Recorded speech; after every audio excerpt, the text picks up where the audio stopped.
Good evening viewers. तो मुझे finally आसिक देवधर पहुँची गली। बर्तमान सनसेट देखे बोली आसती कि सनसेट हो गला खाली ए आलुआटा अच्छे माने अंधार अच्छे देखिए पारे सनसेट हो सारी सूर्यास्त अस्त हो जाइए बाकी एपाई आसती कि कौन करवा सूर्यास्त होगा हेल्ले फ्लोटिंग ब्रिज ऊपर बुली देगी जाऊँगी फ्लोटिंग ब्रिज ऊपर फ्लोटिंग डेक ऊपर आगू बुली देगी पलि आसवा बेसी भी रही समय कारण अंधार हो गला से माछ धरते बर्तमान ये गवर्नमेंट गोटे देखो यहाँ गोटे टूरिज्म बोट कि नहीं एक्चुअली गवर्नमेंट मुझे आसली लास्ट टाइम जो लिखाई देखो कौन लिखाई से बोट उपर फॉरेस्ट एनवायरनमेंट मानकर देख लिखाई forest environment and climate change department तरफ जो बोटा दिखाई ओडिशा गवर्नमेंट देखो एपटे व्यूजटा देखो केते बढ़िया सुंदर होगी। एक्चुअली अभी पिकनिक टाइम ना पानी तो पूरा स्थिर हो जाए।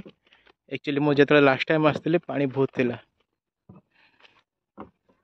बाकी मुझे सेपट देकी आसली आज मो सहित किए जॉइन कले कहीं इच्छा नाला कम थी जे जार कम व्यस्त थे मुझे एकला पलि आसी।